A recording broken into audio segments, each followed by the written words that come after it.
Enclavada en las montañas de Andalucía, en el sur de España, yace una magnífica fortaleza de cuento de hadas. La Alhambra. Su inquietante ciudadela domina el horizonte de Granada. Sus grandes murallas cuentan con 37 colosales torres. Se necesitaron 150 años para construirla. Pero la Alhambra no es solo una fortaleza militar. Es también un palacio con exquisitos patios, un sangriento escenario de mortales intrigas y el monumento a la ingeniería musulmana más famoso del mundo occidental.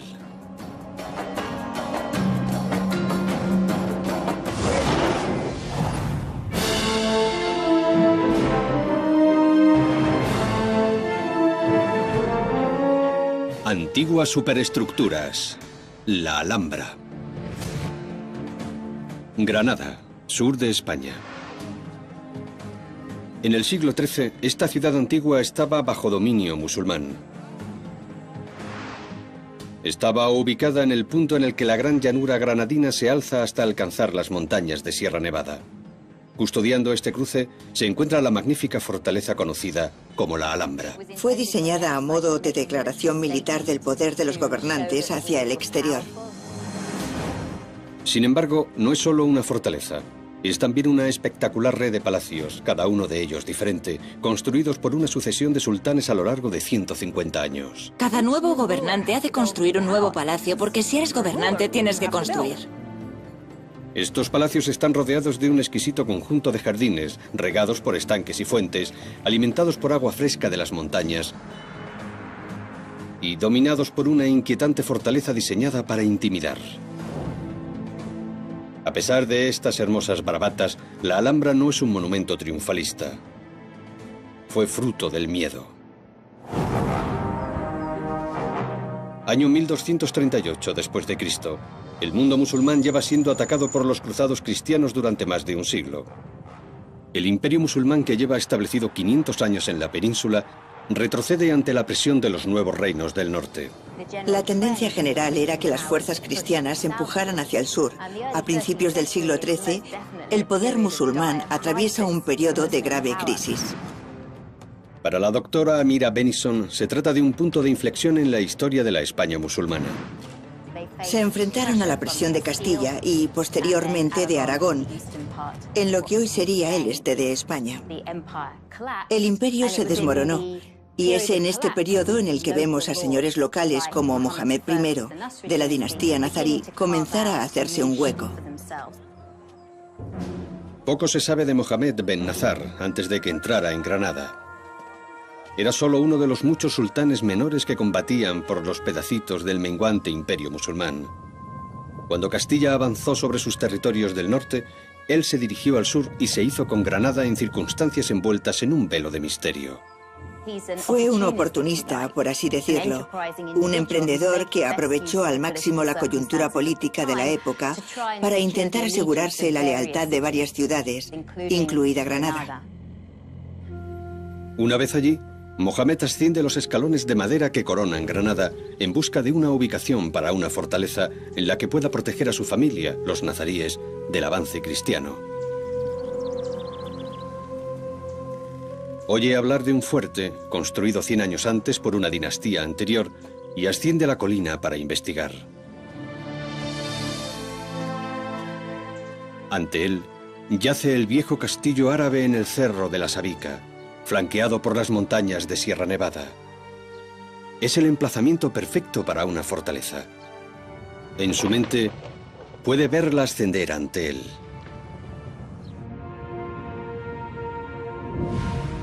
Mohamed ha encontrado su montaña. La Sabica es un buen lugar para una fortaleza, porque es una colina de casi 100 metros de altura. Antonio Orihuela, experto en la arquitectura de la Alhambra, cree que la geografía de la zona es perfecta para una fortaleza. Y en la parte posterior se encuentran las últimas colinas de Sierra Nevada, por lo que ningún ejército podía acceder a la colina desde la parte de atrás. Mohamed reconoce al instante las posibilidades defensivas del lugar y comienza a trazar la ciudadela de sus sueños. El primer paso es convertir la fortaleza existente, conocida como la Alcazaba, en un bastión suficientemente grande para albergar a sus tropas. Esta fortaleza defenderá un conjunto de palacios rodeados de lujosos jardines que conformará las dependencias reales en la parte norte de la colina. Junto a ellas, un pueblo, llamado Medina, que albergará a los cientos de personas necesarias para hacer funcionar este bastión real. Rodeándola, una gigantesca muralla salpicada de torreones diseñados para combatir a los agresores. Pero primero, debe construir una torre de vigilancia. Las torres defensivas formarán una parte integral del concepto de Mohamed para la Alhambra. El bloque básico de cada torre es una cámara cuadrada que se repite en cada nivel a semejanza de las capas de una tarta. Estas cámaras se llenarán de arcos abovedados para permitir que la luz inunde los espacios interiores.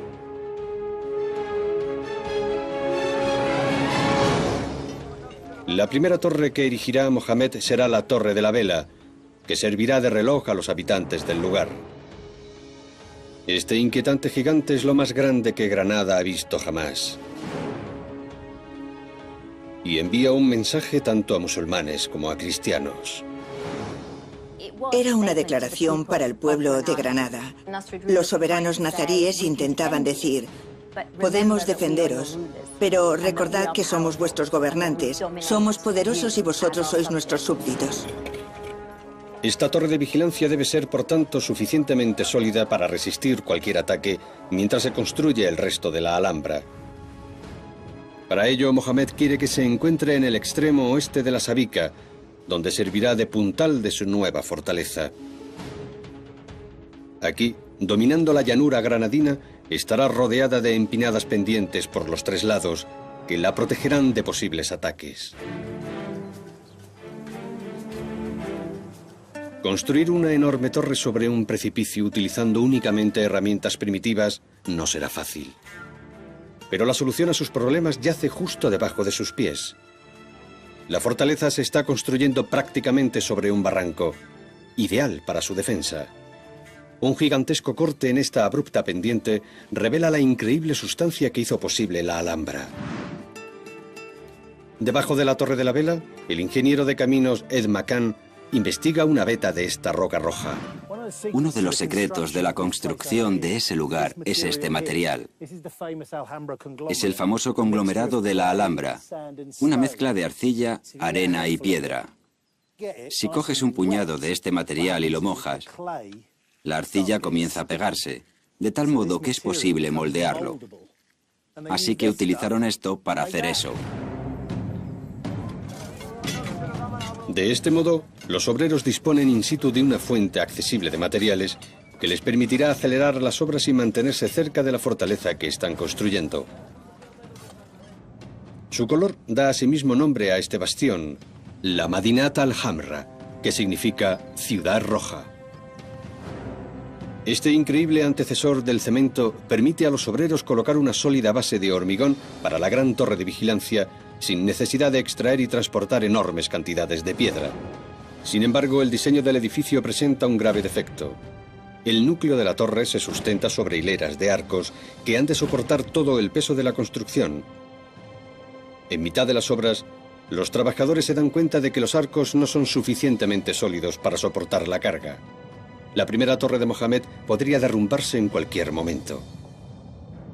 Como medio adicional de soporte, rellenan la parte del sótano para proporcionar a la torre unos cimientos más resistentes.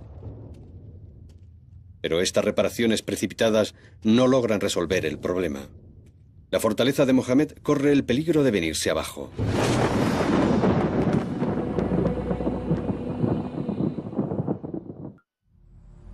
La principal torre de vigilancia de la Alhambra, la Torre de la Vela, tiene dificultades. A medida que los obreros comienzan a levantar los niveles superiores, es evidente que los niveles inferiores no son suficientemente sólidos para soportarlos. Ed McCann está examinando estos niveles inferiores para hallar el motivo. Esta zona se suponía que era mucho más abierta de lo que realmente es. Lo que tenemos aquí es una serie de arcos que han sido completamente tapiados. Este de aquí, por ejemplo, debería haber sido igual de abierto que este otro. Esto no se hace porque sí, se hace cuando la estructura no funciona correctamente. Si observamos detenidamente, podemos ver numerosas señales de una estructura que corre peligro.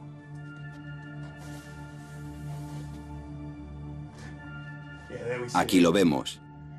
Lo que tenemos aquí es una grieta estructural considerable que recorre toda la pared desde la parte superior hasta el suelo. Es una grieta en la que literalmente puedes introducir la mano. Nos muestra que esta pared de aquí se ha separado físicamente de esta otra, lo que ha dado lugar a esta grieta. La cuestión es, ¿qué empujó a esta pared? El peso de la torre está aplastando los arcos que la sustentan, deformándolos y agrietando sus paredes. Lo que hicieron al ver aparecer las grietas es tapiar la zona situada debajo del arco y convertirla en una pared, de tal modo que todas las fuerzas actúan en línea recta. Los obreros de Mohamed tapiaron los arcos para obtener el soporte crítico que necesitaban, pero el interior de la torre ya no guardaba ningún parecido con el diseño original. La visión del sultán de espacios arqueados con interacción de luces y sombras ha desaparecido por completo. En su lugar, yace un brutal monumento a las necesidades de la época. Dichas necesidades eran defensivas. La gran torre de vigilancia de Mohamed da a las llanuras de Sierra Nevada, con las colinas del reino a lo lejos en el horizonte. La torre de vigilancia dominó una vez vastas tierras de labranza, cubiertas hoy en día por una ciudad moderna. Esta es la ubicación ideal para construir el corazón de una gran red de inteligencia que proteja el reino de Mohamed. Y el sultán necesita esta red. Para 1245, tan solo 7 años después de que se hiciera con Granada, Mohamed ya ha perdido sus territorios del norte ante el avance cristiano y su ejército es demasiado reducido como para recuperarlos. No se trata de un hombre que sobreviva apoyado en su poderío militar. Esos días son cosa del pasado. Sobrevive gracias a la información y a sus relaciones. Como bien sabe la profesora Didi Fairchild Ruggles, la existencia de la Alhambra depende por completo de una buena inteligencia. Necesita información. Necesita saber cuándo se acercan sus enemigos y qué es lo que sucede. Para reunir esta información, Mohamed instala una red de torres de señalización diseñada para avisarle del avance cristiano.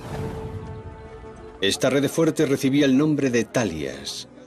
Formaban parte de un vasto sistema de recogida de información que captaba inteligencia de las gentes que pasaban por la zona y que proporcionaba los primeros avisos sobre los movimientos de las tropas cristianas.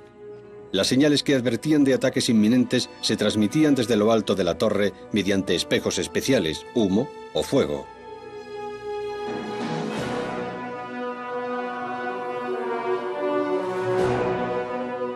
Desde allí, corrían de torre en torre, adentrándose en el reino en dirección a Granada.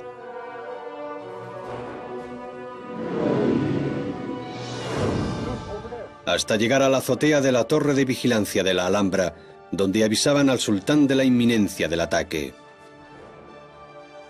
En 1246, mensajes de sus torres de señalización avisan a Mohamed de que el rey cristiano Fernando III de Castilla ha tomado Jaén, 66 kilómetros al norte de Granada.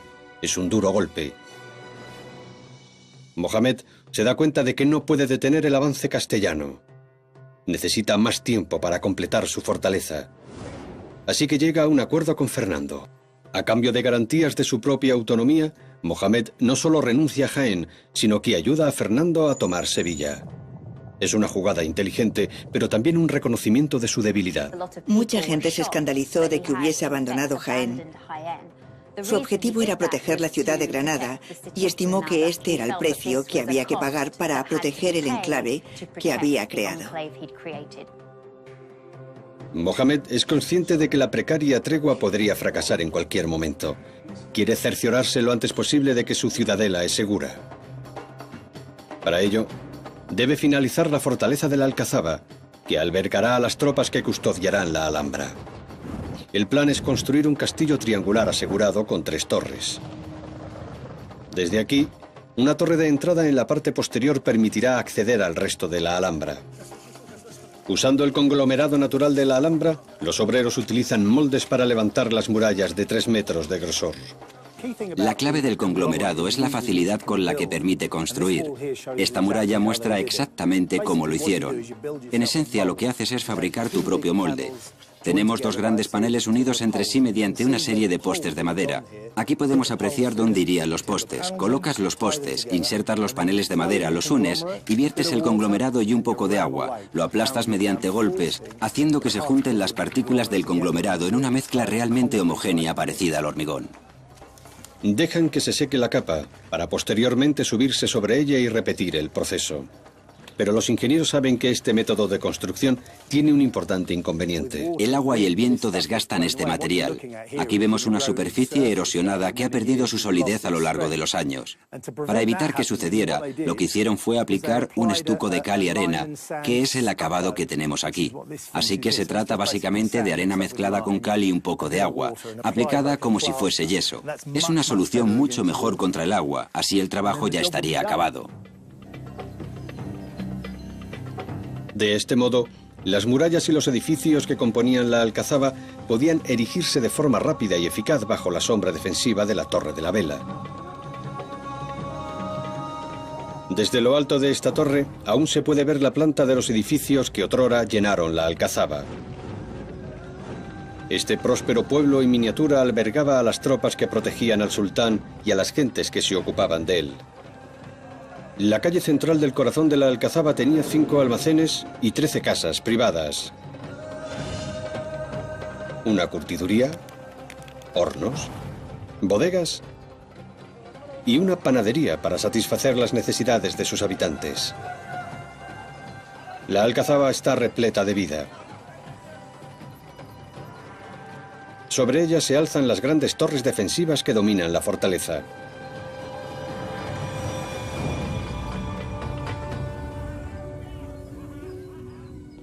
El sultán Mohamed debe de haber caminado por su bastión teniendo la impresión de que su dinastía estaba por fin segura. Pero la Alhambra no solo era una fortaleza, ya que el sultán planeaba construir más allá de la alcazaba un conjunto de palacios que albergaran a él y a su familia, además de jardines y un pueblo en miniatura que lo sustentasen. Entre los habitantes de la Alhambra no solo se encontraban el sultán y su familia, sino por supuesto también sus vasallos, sirvientes y guardas. En el palacio habitaba un gran número de personas. Así que puede considerarse una ciudad en miniatura con probablemente unos 5.000 habitantes. Para sustentar a esta población, el corazón de la Alhambra está formado por jardines. Los jardines de la Alhambra son la manifestación más grande de la creación de un oasis. Antonio Malpica ha estudiado el paisaje de la Alhambra en profundidad. En su opinión, los jardines tienen un doble propósito. En ese sentido, la sensación de estar en un espacio lúdico, pero al mismo tiempo productivo, es fundamental. Los jardines de la Alhambra fueron diseñados pensando tanto en su sentido práctico como en el placer, con el fin de cultivar tanto alimentos como flores. Solo hay un problema. No existe ninguna fuente de agua corriente en la Sabica, lo que constituye un grave contratiempo para un fortín diseñado para sustentar a 5.000 personas. La fuente de agua más cercana es el río que fluye justo al norte de su emplazamiento, pero este presenta un grave inconveniente. Por supuesto, si hubiesen estado aquí en el siglo XIII, el río Darro habría tenido más o menos el mismo aspecto de hoy en día, un pequeño arroyo rumoroso que se abre paso a través de Granada. El problema básico de Mohamed es que el agua está aquí abajo y él la necesitaba allí arriba. Para hacer viable la Alhambra, sus constructores deben desviar todo un río hasta lo alto de la montaña de Mohamed.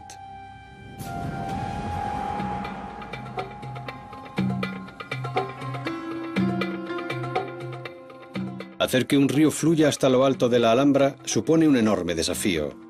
Pero Mohamed y sus ingenieros deben hallar la forma de hacerlo, porque, de lo contrario, no podrán transformar su nueva ciudadela en un oasis autosuficiente de jardines y cultivos. Necesita llevar litros de agua hasta los jardines que tiene en mente. Para ello, debe llenar la Alhambra de canales de riego. una tarea de gran dificultad. En el mundo moderno, resulta fácil olvidarse de la importancia del agua en un contexto histórico, de lo difícil que era conseguirla. Así que imaginen una comunidad en lo alto de una colina con una enorme demanda de agua, que se encuentra a cientos de metros de altura de la fuente más obvia, esto es, el río local. Ante esta tesitura, hacen por supuesto lo más lógico e inteligente, esto es, ascender valle arriba hasta un punto en el que el agua se encuentre por encima de ellos y dejar que la energía del propio río les lleve el agua. Sin embargo, no existe ningún lago natural por encima de la Alhambra, así que crean uno. Los ingenieros de Mohamed construyen una presa por encima de la Alhambra que acumulará suficiente presión hidráulica para abastecer a la ciudadela. A 6 kilómetros de la Alhambra, Antonio ha encontrado la presa que crearon los ingenieros. Nos encontramos en el río Darro, precisamente en el punto en que el primer rey de la dinastía nazarí, Muhammad I, manda levantar una presa o azud para conseguir desviar el agua del río. Esta presa crea un sistema de embalses capaz de suministrar a la Alhambra el equivalente en agua a una piscina olímpica cada 5 segundos. Aunque resulta difícil creer que esta presa se cavara a mano hace casi 800 años, debajo de su moderna capa de hormigón yace un auténtico diseño antiguo. El sistema hidráulico de la Alhambra, en sus comienzos, tiene el mismo diseño que tenía originariamente. Lo único que ha cambiado es el material, porque cada año tenían que renovar. Hay 2 compuertas allá arriba.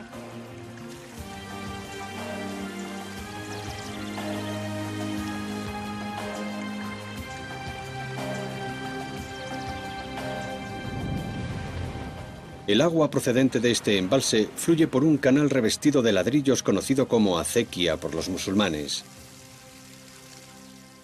Este canal abastece en última instancia la Alhambra.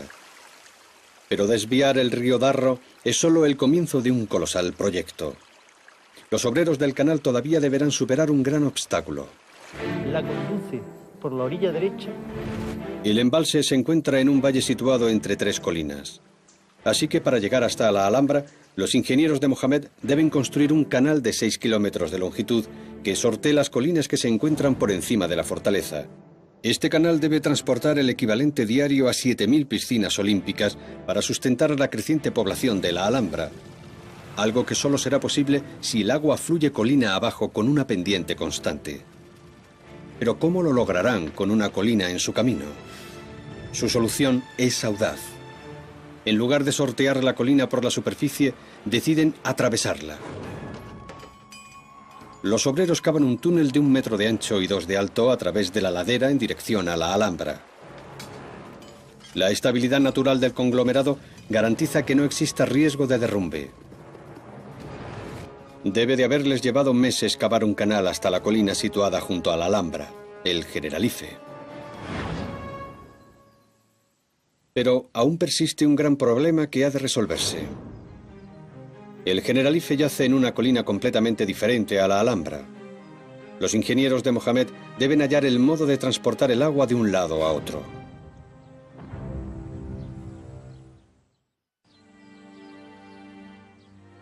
Para llevar el agua de la colina del Generalife junto a la Alhambra hasta la propia Alhambra, los ingenieros de Mohamed deben cruzar el vacío de 15 metros que separan ambas colinas.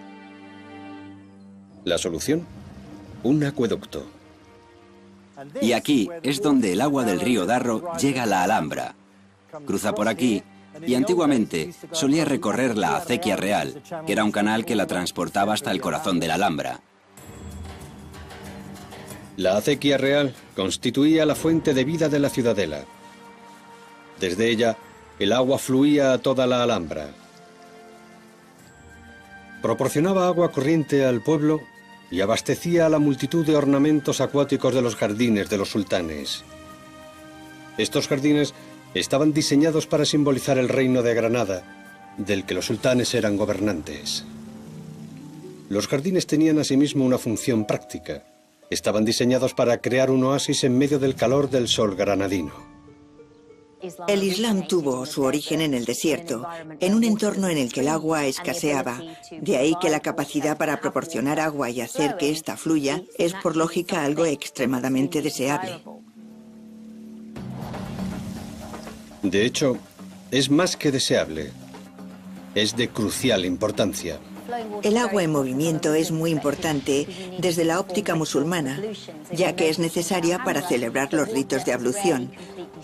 Observarán que en la Alhambra el agua rara vez está completamente en calma. Incluso en los estanques el agua fluye constantemente entrando y saliendo de los mismos, algo que es muy importante en términos de pureza ritual. Así, para preservar la pureza del agua, los ingenieros de Mohammed deben crear un sistema que impida que se acumulen sedimentos en los canales. Su ingeniosa solución puede verse a lo largo y ancho de la Alhambra. Piletas poco profundas que ralentizan el flujo de agua. El agua baja a toda velocidad por el canal, transportando los materiales, y llega a una zona amplia y profunda, donde se frena de inmediato de tal modo que el cieno y la arena se depositen en el fondo. De este modo, el agua de los jardines de la Alhambra se mantendrá constantemente fresca. Pero demasiada agua también puede traer problemas. Si el sistema se sobrecarga, el agua puede retroceder hasta bloquear el canal y dejar así de fluir con libertad. Para evitar que esto suceda, los ingenieros de Mohammed deciden instalar una válvula de seguridad. Cualquier exceso de agua que pueda sobrecargar la acequia se encauza a través de un canal secundario que la desvía a un sistema de rebose construido en las murallas. Y aquí es por donde sale. El agua entra en la Alhambra, baja por un conducto hasta esta cascada y desciende por este canal hasta unirse de nuevo con el río Darro. Puede que los ingenieros hayan resuelto con ingenio el problema del exceso de agua, pero no tienen control alguno sobre la escasez. Pronto se hará patente que durante las estaciones secas, la Alhambra podría agotar sus reservas de agua. La solución a este problema yace en lo alto del Generalife, un enorme conjunto de albercas. Estos depósitos se encuentran en terrenos elevados, de tal modo que la gravedad garantiza un flujo de agua constante para los jardines. Para lograr que el agua ascienda hasta las albercas, los ingenieros de Mohammed enganchan un burro a un mecanismo de engranajes de madera interconectados. Cuando el burro camina en círculos, hace girar una rueda horizontal. Esta rueda, a su vez, hace girar un engranaje fijado a una noria que introduce una hilera de cubos en la acequia y deposita el agua en la alberca que se encuentra en la parte superior. Así, los ingenieros de la Alhambra fueron capaces de hacer realidad el sueño de Mohammed de crear un oasis de jardines que rodearan el palacio protegido por su fortaleza.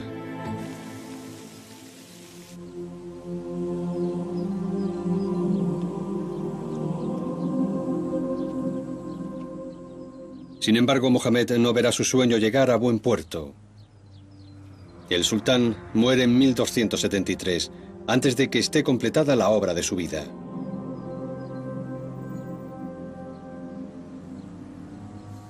Tras él, deja un gran proyecto sin acabar.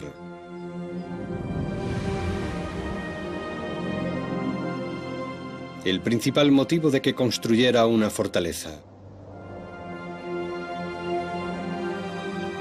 Los palacios nazaríes.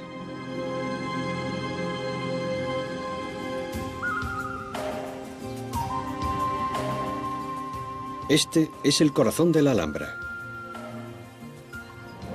En los 100 años que siguieron a la muerte de Mohammed ben Nazar, sus sucesores completaron la gran muralla que cercaba la ciudadela y comenzaron a construir el complejo de palacios que albergaría a su dinastía. Los palacios construidos uno tras otro por una sucesión de sultanes son únicos.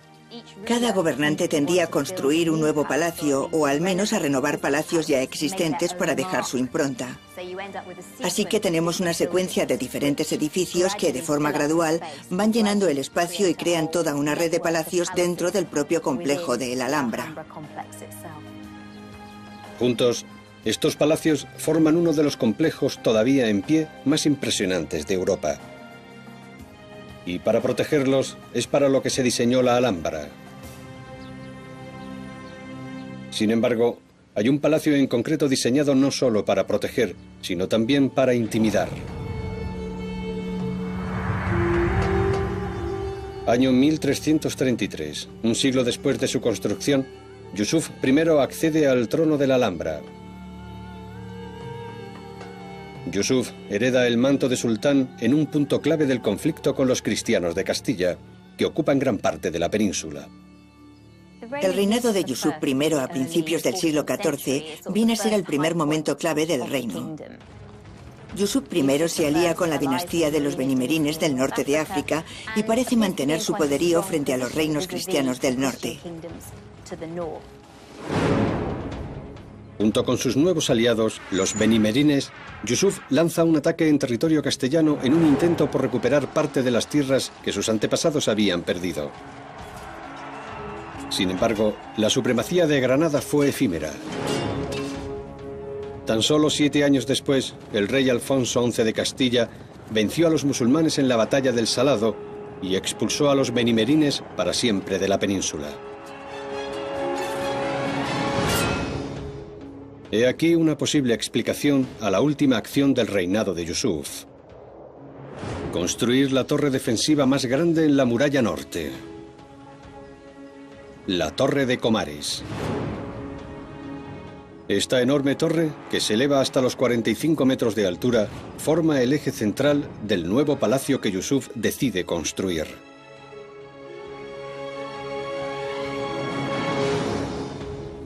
Con el fin de adaptarla al diseño del nuevo palacio, los arquitectos han de ampliar una torre existente en la muralla norte. Trasladan la pasarela de vigilancia hacia el norte, hasta una nueva muralla, y amplían la torre otros 12 metros hacia el exterior. Pero Yusuf no solo piensa en la defensa, sino también en su imagen. Su torre está diseñada a modo de declaración.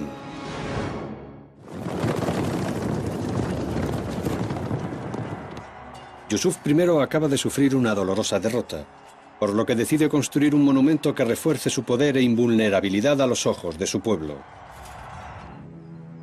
La construcción de la torre es un sello de la autoridad de Yusuf sobre su reino. Pero Yusuf no solo intenta impresionar a su pueblo, desea instalar su invulnerabilidad en la mente de sus enemigos cristianos. El gran salón del Palacio de Comares compensa, en cierto sentido, la falta de poderío militar. Dado que depende de las negociaciones políticas y diplomáticas, necesita un espacio imponente en el que llevarlas a cabo. En la actualidad, miles de turistas experimentan la misma sensación de sobrecogimiento que debían de haber sentido los embajadores cristianos al reunirse con el sultán, ya que el interior del complejo está diseñado para impresionar. Este es el gran palacio de Yusuf. En el centro, el esplendor del salón de los embajadores.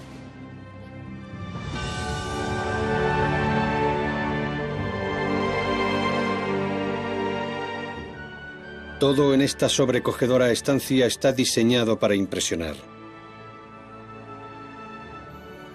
Al igual que con los turistas actuales, la magnitud de las defensas de la Alhambra deben de haber quedado marcadas en la mente del embajador. Todo el conjunto está calculado para transmitir una sensación de invencibilidad suprema. El complejo trabajo de estucado contiene repetidas alabanzas en árabe a Alá. La más repetida es la máxima de los nazaríes, esto es, no hay más conquistador que Dios, la cual se puede ver una y otra vez. El maravilloso techo, situado a 25 metros de altura, contiene más de 8.000 piezas de cedro, pintadas para asemejarse a los 7 cielos del Islam. La Torre de Comares es un microcosmos del universo controlado por el sultán. En cierto sentido, el sultán tiene el control del universo, lo cual es una declaración bastante osada de su parte. He aquí el principal desafío al que se enfrentaron los arquitectos de Yusuf.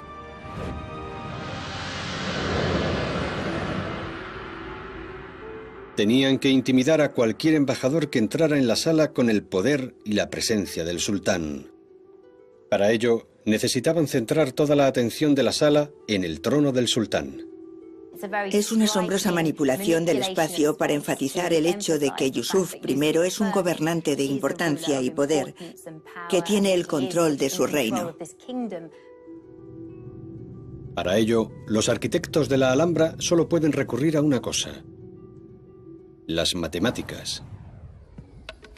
Cuando el mundo clásico se derrumbó, los conocimientos matemáticos utilizados para construir los grandes monumentos de Grecia y Roma fueron recogidos por los estudiosos musulmanes, quienes los transmitieron a través de las casas de la sabiduría musulmanas hasta los tiempos de la Alhambra. Todos los conocimientos de los griegos y posteriormente de los romanos están integrados en las matemáticas islámicas.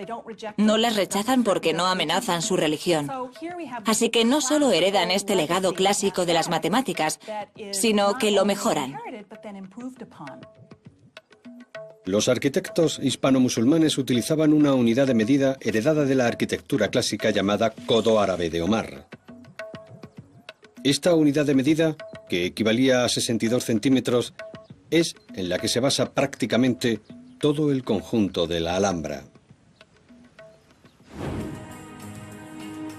Para crear un espacio que sobrecogiera a los visitantes con la importancia de su sultán, los arquitectos de Yusuf diseñaron una planta de 18 codos cuadrados. Dividieron la sala a lo largo de sus ejes horizontal y diagonal. Posteriormente utilizaron cuerda y lápiz para trazar 4 arcos de 90 grados de pared a pared.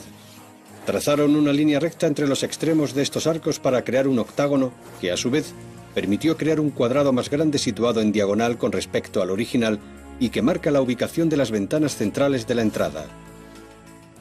Los triángulos equiláteros trazados desde el centro de las paredes crean estas ventanas de anchura perfectamente proporcional.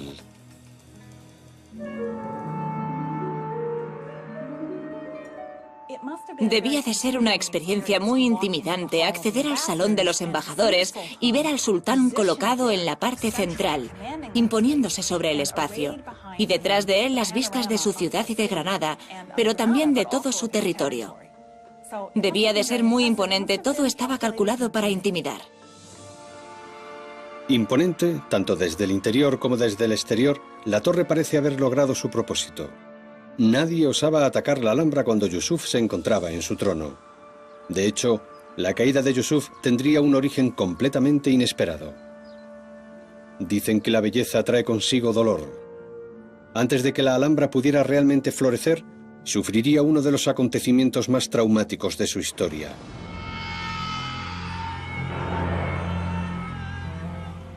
El 19 de octubre de 1354, más de un siglo después de la construcción de la Alhambra, Yusuf I se prepara para sus oraciones diarias.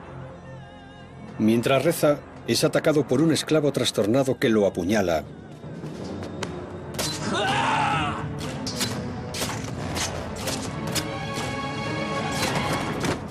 Hasta causarle la muerte. Yusuf tenía solo 36 años. Sin embargo, su muerte allana el terreno para que su heredero Mohamed V cree el que se convertiría en el monumento más hermoso de la Alhambra. Tras solo 5 años de reinado, una facción de su corte intenta asesinar al nuevo sultán. Mohamed huye de su propio pueblo y busca refugio en el enemigo más antiguo de Granada, el rey cristiano de Castilla. A pesar de su apodo, Pedro el Cruel ayuda a Mohamed a recuperar su trono. No hay duda de que Pedro el Cruel y Mohamed V tenían una amistad basada en sus mutuos intereses intelectuales y artísticos. Uno puede imaginar que estos dos hombres tenían una verdadera amistad más allá de la política de la época. Creo que esto subraya el hecho de que no deberíamos pensar en la relación entre cristianos y musulmanes como una disputa continua. Su amistad con Mohamed cambió la Alhambra para siempre.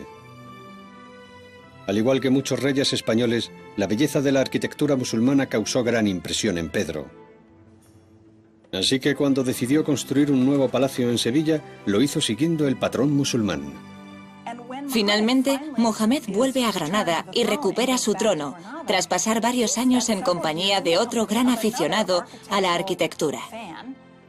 Trae consigo hasta Granada muchas de las ideas desarrolladas en Sevilla.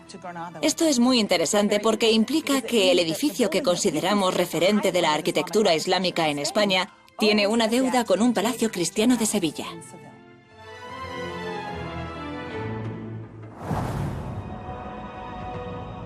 Cuando regresa a Granada, Mohamed está decidido a superar la obra maestra de Pedro en Sevilla. Su respuesta será una hazaña arquitectónica. Con sus magníficos patios y sus sobrecogedores techos, el Palacio de Mohamed V demostrará ser más hermoso, más sofisticado y más logrado que la obra maestra de estilo musulmán de su poderoso vecino cristiano.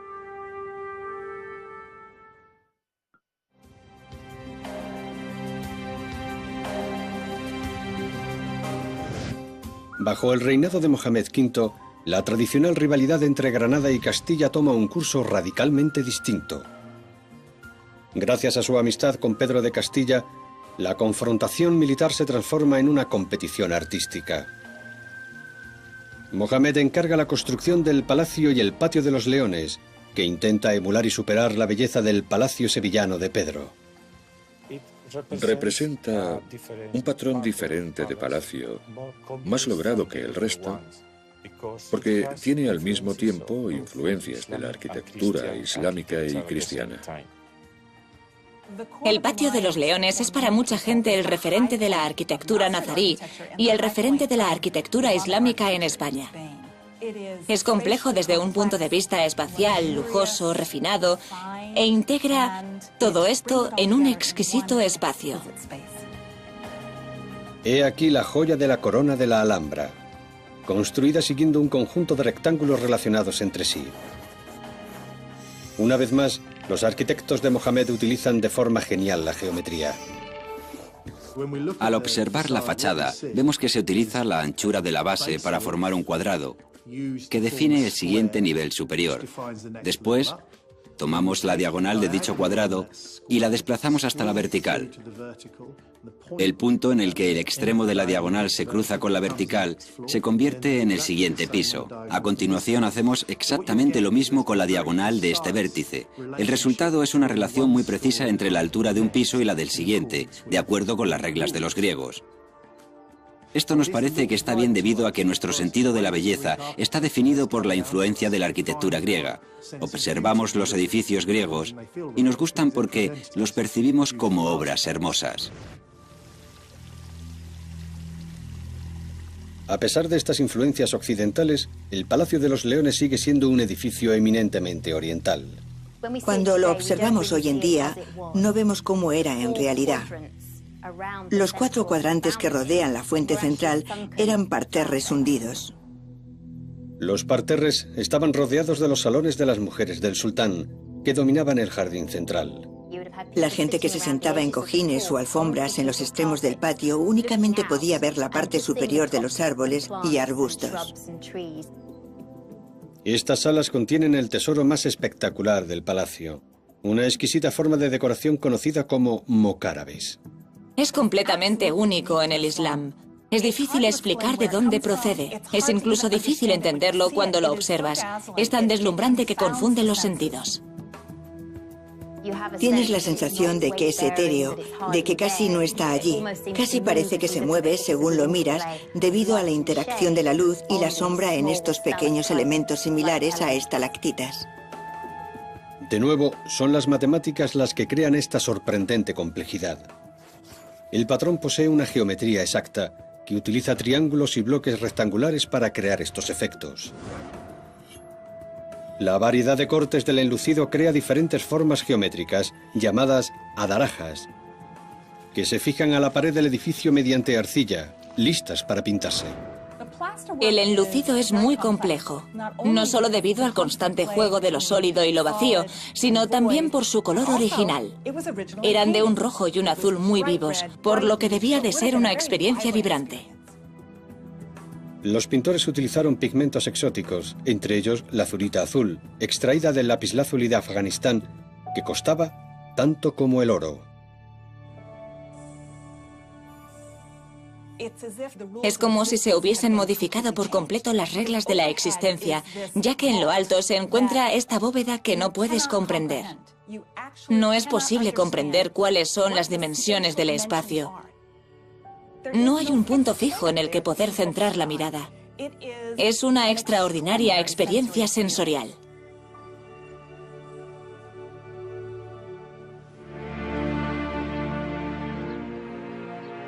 Este sería el apogeo del reino musulmán de Granada, ya que un siglo después de la alianza artística entre Mohamed y Pedro, una asociación de distinta índole señalaría la caída de la Alhambra. En 1469, los reinos cristianos de Castilla y Aragón se unieron bajo Fernando e Isabel. Esta histórica alianza creó el Reino de España y marcó una nueva fase, más brutal, en la política cristiana hacia Granada. La guerra que iniciaron se convirtió en una incesante cruzada.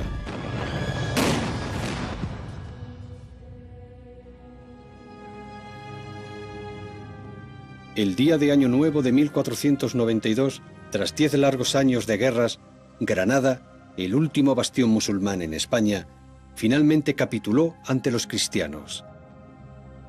Entre los testigos de la rendición en el campamento español se encontraba un capitán de barco que buscaba el patrocinio real para un viaje de descubrimiento del Nuevo Mundo. Su nombre, Cristóbal Colón.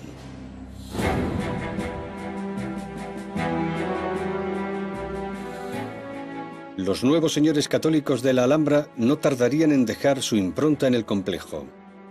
En el centro de la fortaleza, el rey Carlos V comenzó la construcción de un enorme palacio achaparrado con un patio interior circular.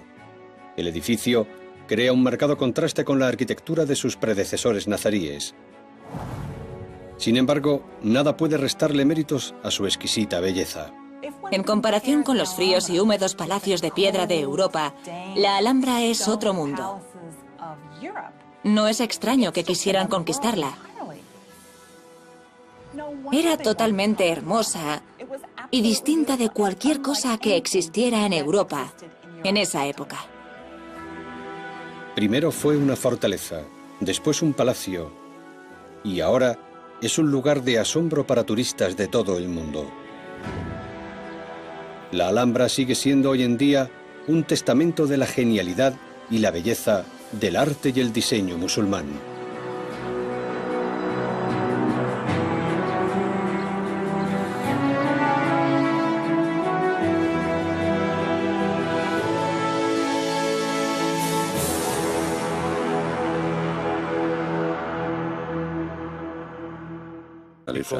Porque es una colina de casi 100 metros de altura.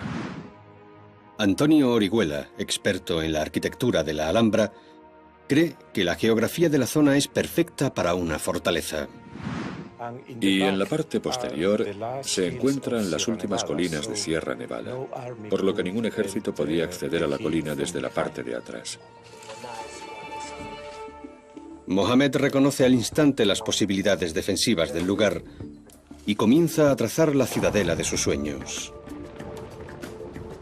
El primer paso es convertir la fortaleza existente, conocida como la Alcazaba, en un bastión suficientemente grande para albergar a sus tropas. Esta fortaleza defenderá un conjunto de palacios rodeados de lujosos jardines que conformará las dependencias reales en la parte norte de la colina. Junto a ellas, un pueblo, llamado Medina, que albergará a los cientos de personas necesarias para hacer funcionar este bastión real. Rodeándola, una gigantesca muralla salpicada de torreones diseñados para combatir a los agresores. Enclavada en las montañas de Andalucía, en el sur de España, yace una magnífica fortaleza de cuento de hadas. La Alhambra. Su inquietante ciudadela domina el horizonte de Granada. Sus grandes murallas cuentan con 37 colosales torres. Se necesitaron 150 años para construirla. Pero la Alhambra no es solo una fortaleza militar. Es también un palacio con exquisitos patios, un sangriento escenario de mortales intrigas y el monumento a la ingeniería musulmana más famoso del mundo occidental.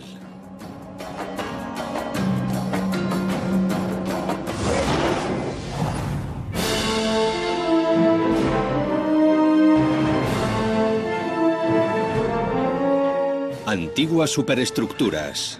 La Alhambra. Granada, sur de España.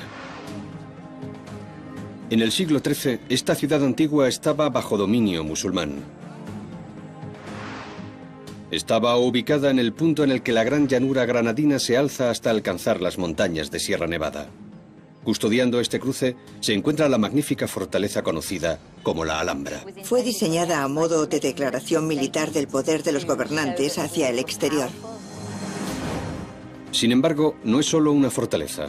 Es también una espectacular red de palacios, cada uno de ellos diferente, construidos por una sucesión de sultanes a lo largo de 150 años. Cada nuevo gobernante ha de construir un nuevo palacio porque si eres gobernante tienes que construir.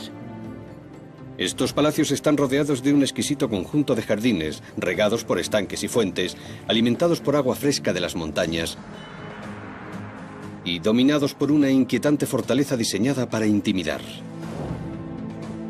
A pesar de estas hermosas bravatas, la Alhambra no es un monumento triunfalista. Fue fruto del miedo. Año 1238 después de Cristo.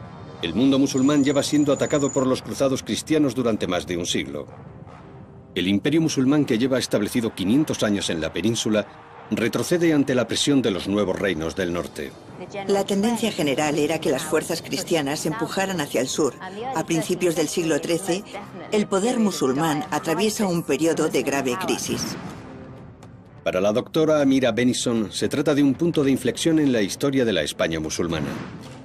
Se enfrentaron a la presión de Castilla y, posteriormente, de Aragón, en lo que hoy sería el este de España.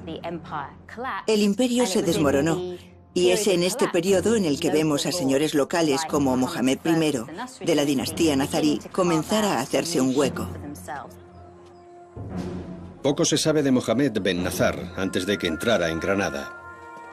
Era solo uno de los muchos sultanes menores que combatían por los pedacitos del menguante imperio musulmán. Cuando Castilla avanzó sobre sus territorios del norte, él se dirigió al sur y se hizo con Granada en circunstancias envueltas en un velo de misterio. Fue un oportunista, por así decirlo, un emprendedor que aprovechó al máximo la coyuntura política de la época para intentar asegurarse la lealtad de varias ciudades, incluida Granada.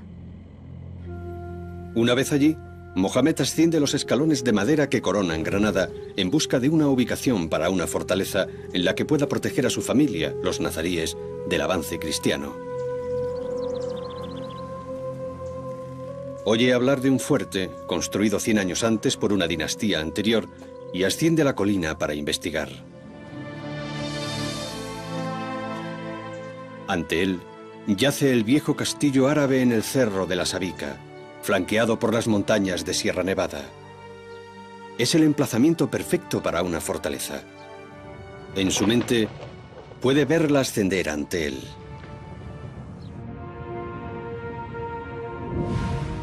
Mohamed ha encontrado su montaña. La Sabica es un buen lugar para una fortaleza. Junto a ellas, un pueblo llamado Medina, que albergará a los cientos de personas necesarias para hacer funcionar este bastión real. Rodeándola, una gigantesca muralla salpicada de torreones diseñados para combatir a los agresores. Pero primero, debe construir una torre de vigilancia. Las torres defensivas formarán una parte integral del concepto de Mohamed para la Alhambra. El bloque básico de cada torre es una cámara cuadrada que se repite en cada nivel a semejanza de las capas de una tarta. Estas cámaras se llenarán de arcos abovedados para permitir que la luz inunde los espacios interiores.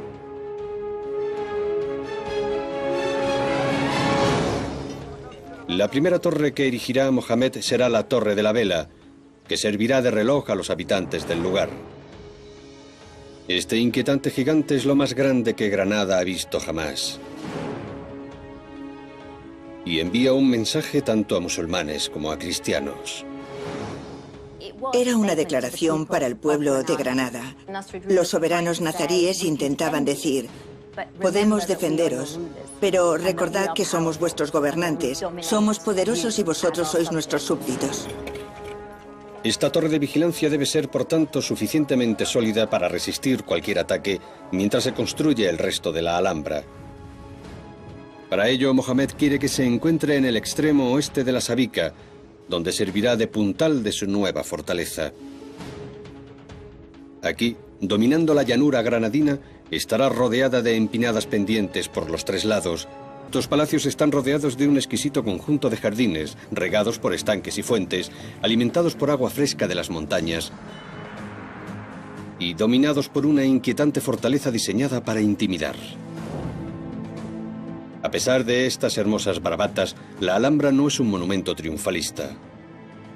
Fue fruto del miedo. Año 1238 después de Cristo. El mundo musulmán lleva siendo atacado por los cruzados cristianos durante más de un siglo.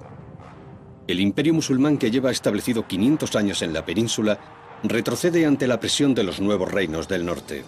La tendencia general era que las fuerzas cristianas empujaran hacia el sur. A principios del siglo XIII, el poder musulmán atraviesa un periodo de grave crisis. Para la doctora Amira Bennison, se trata de un punto de inflexión en la historia de la España musulmana. Se enfrentaron a la presión de Castilla y, posteriormente, de Aragón, en lo que hoy sería el este de España. El imperio se desmoronó, y es en este periodo en el que vemos a señores locales como Mohamed I, de la dinastía nazarí, comenzar a hacerse un hueco. Poco se sabe de Mohamed Ben Nazar antes de que entrara en Granada. Era solo uno de los muchos sultanes menores que combatían por los pedacitos del menguante imperio musulmán. Cuando Castilla avanzó sobre sus territorios del norte, él se dirigió al sur y se hizo con Granada en circunstancias envueltas en un velo de misterio. Fue un oportunista, por así decirlo, un emprendedor que aprovechó al máximo la coyuntura política de la época para intentar asegurarse la lealtad de varias ciudades, incluida Granada. Una vez allí, Mohamed asciende los escalones de madera que coronan Granada en busca de una ubicación para una fortaleza en la que pueda proteger a su familia, los nazaríes, del avance cristiano. Oye hablar de un fuerte, construido 100 años antes por una dinastía anterior, y asciende a la colina para investigar. Ante él, yace el viejo castillo árabe en el cerro de la Sabica, flanqueado por las montañas de Sierra Nevada. Es el emplazamiento perfecto para una fortaleza. En su mente, puede verla ascender ante él.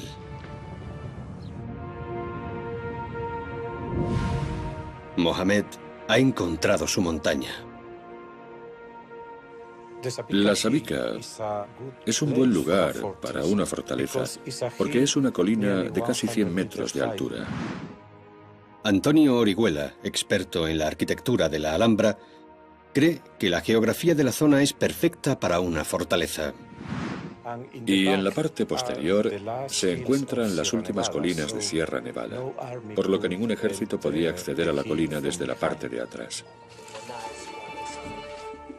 Mohamed reconoce al instante las posibilidades defensivas del lugar y comienza a trazar la ciudadela de sus sueños. El primer paso es convertir la fortaleza existente, conocida como la Alcazaba, en un bastión suficientemente grande para albergar a sus tropas. Esta fortaleza defenderá un conjunto de palacios rodeados de lujosos jardines que conformará las dependencias reales en la parte norte de la colina y la protegerán de posibles ataques. Construir una enorme torre sobre un precipicio utilizando únicamente herramientas primitivas no será fácil. Pero la solución a sus problemas yace justo debajo de sus pies. La fortaleza se está construyendo prácticamente sobre un barranco, ideal para su defensa. Un gigantesco corte en esta abrupta pendiente revela la increíble sustancia que hizo posible la Alhambra. Debajo de la Torre de la Vela, el ingeniero de caminos Ed McCann investiga una veta de esta roca roja. Uno de los secretos de la construcción de ese lugar es este material. Es el famoso conglomerado de la Alhambra, una mezcla de arcilla, arena y piedra. Si coges un puñado de este material y lo mojas, la arcilla comienza a pegarse, de tal modo que es posible moldearlo. así que utilizaron esto para hacer eso. De este modo, los obreros disponen in situ de una fuente accesible de materiales que les permitirá acelerar las obras y mantenerse cerca de la fortaleza que están construyendo. Su color da asimismo nombre a este bastión, la Madinat al-Hamra, que significa ciudad roja. Este increíble antecesor del cemento permite a los obreros colocar una sólida base de hormigón para la gran torre de vigilancia sin necesidad de extraer y transportar enormes cantidades de piedra. Sin embargo, el diseño del edificio presenta un grave defecto. El núcleo de la torre se sustenta sobre hileras de arcos que han de soportar todo el peso de la construcción. En mitad de las obras, los trabajadores se dan... Enclavada en las montañas de Andalucía, en el sur de España, yace una magnífica fortaleza de cuento de hadas. La Alhambra. Su inquietante ciudadela domina el horizonte de Granada. Sus grandes murallas cuentan con 37 colosales torres. Se necesitaron 150 años para construirla. Pero la Alhambra no es solo una fortaleza militar. Es también un palacio con exquisitos patios, un sangriento escenario de mortales intrigas y el monumento a la ingeniería musulmana más famoso del mundo occidental.